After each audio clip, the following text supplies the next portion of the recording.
Hello everybody and welcome to another episode of Is It Worth It?, where I review books across all genres and let you know which are worth your time. Today's episode, as promised, is going to focus on last year's Hugo-winning novel, A Memory Called Empire. For those of you unclear or unsure as to what a Hugo Award is, think of it as the Oscars or the Grammys for science fiction and fantasy work. If you win one of these, it's a big deal. While science fiction isn't always my jam, I'd heard such great things about A Memory Called Empire that I had to give it a shot. This review is also relatively timely because the highly anticipated sequel, A Desolation Called Peace, dropped earlier this week. So if you're thinking about picking up this series, or if after this review you're excited, this is the time to do it because this book is one of the most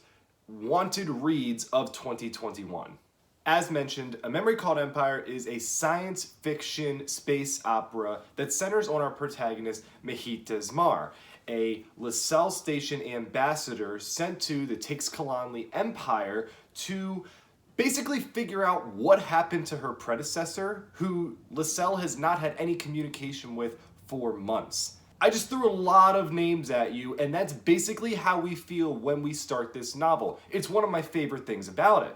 Author Arkady Martin throws readers into the mix with no context, and you're left to figure out what's going on by yourself.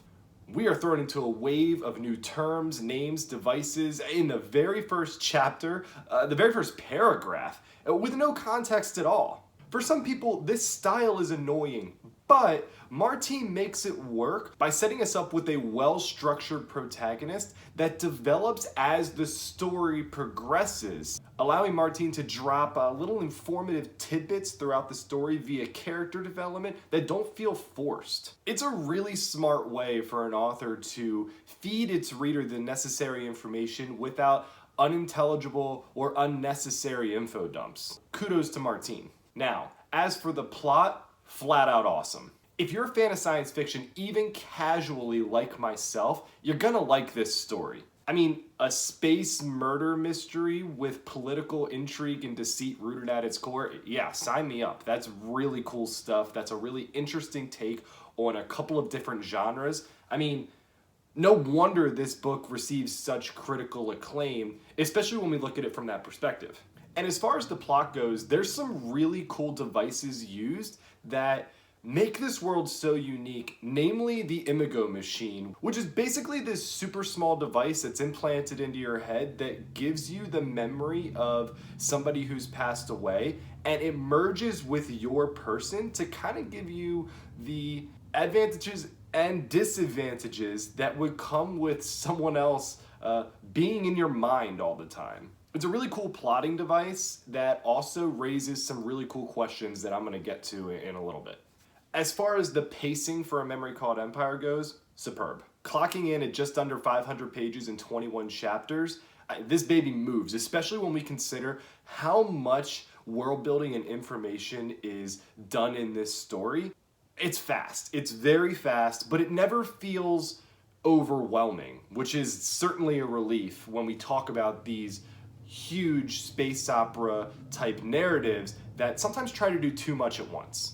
There's also some really big surprises in this story, surprises that I didn't see coming at all. Some of these are offered with a proper lead up, while others are just thrown in out of nowhere, but in a way that makes sense after it's been done. Both of the tactics work extremely well. They keep readers on their toes. Basically, they up the stakes throughout the entire novel, and it's relentless. It's a testament to Martin's outlining skills to be able to consistently up the ante as we move through a story that from chapter 1, especially chapter 2, stakes are already high.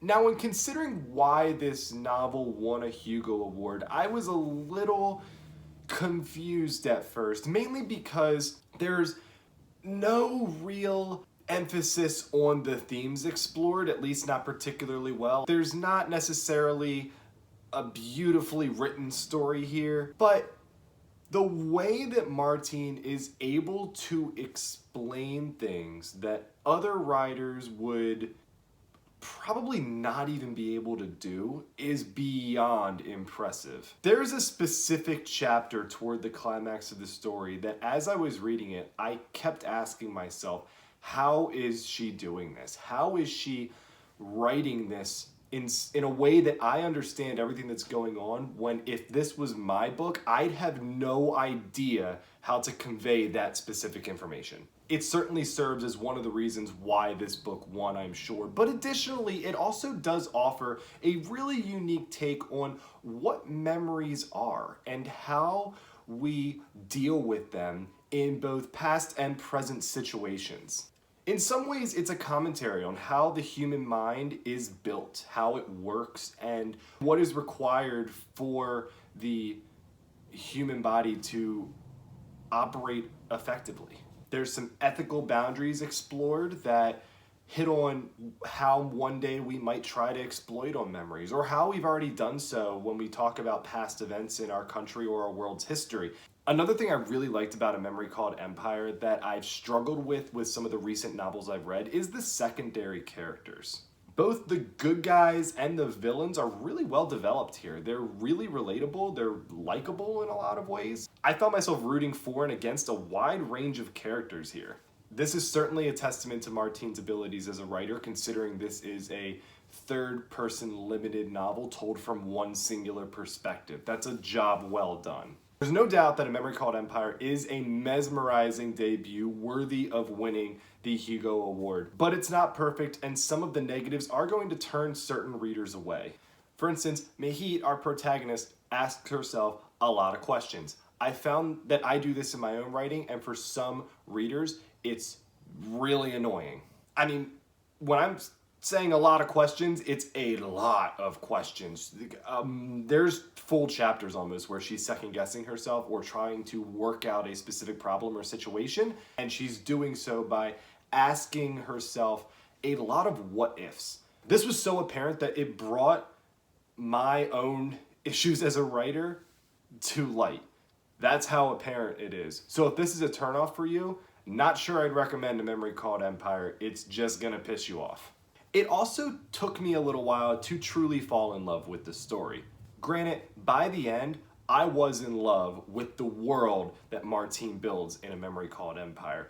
I wanted to know more about the Teixcalaanli society. I wanted to know more about Lascelles. But most importantly, I wanted to know more about the looming threat that is hinted at in the first novel in a way that sets up future stories like A Desolation Called Peace.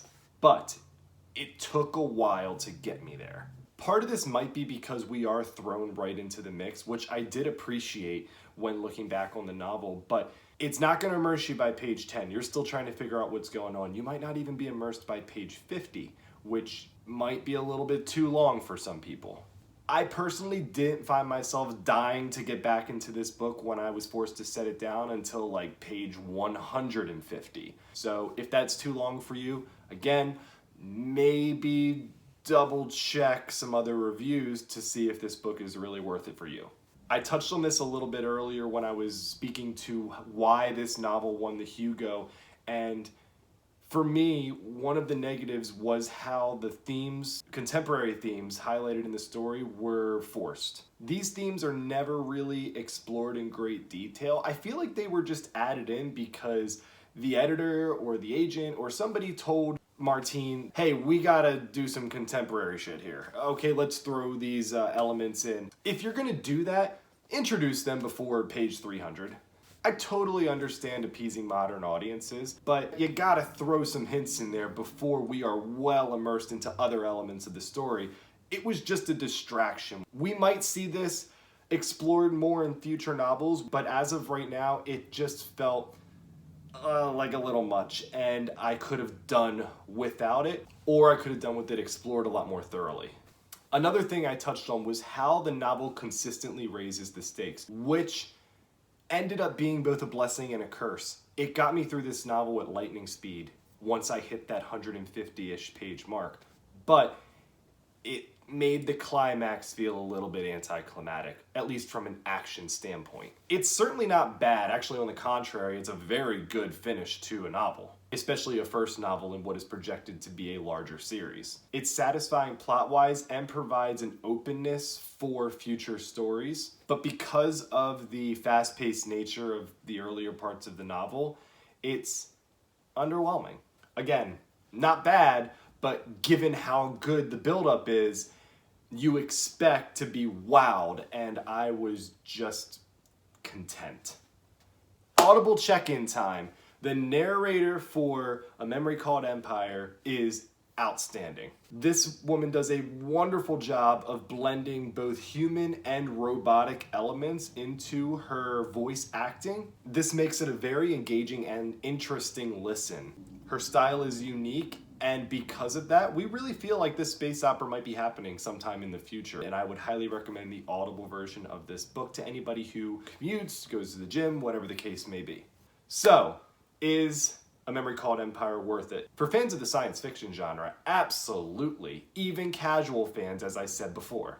But I do think you have to be a casual fan in some capacity to enjoy the book. Many of the plot devices rely upon some classic science fiction tropes that you're not going to understand or appreciate if you do not enjoy the genre. It's going to make it a tough read if, say, you enjoy romance novels over speculative stories. But if you're a fan of science fiction, the speculative, and mysteries alike, I really think A Memory Called Empire is worth your time. It's a groundbreaking read in a lot of ways. It's fast-paced, and it does some things writing-wise that a lot of authors just aren't capable of doing. On the worthy meter, I scored A Memory Called Empire an 81 out of 100, so certainly worth it.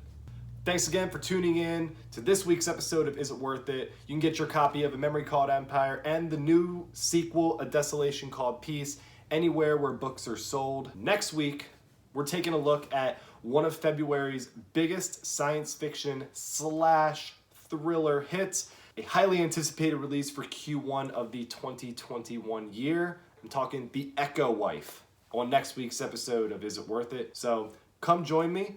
We'll have some fun, talk some books, and in the meantime, keep reading. Thanks a lot, guys.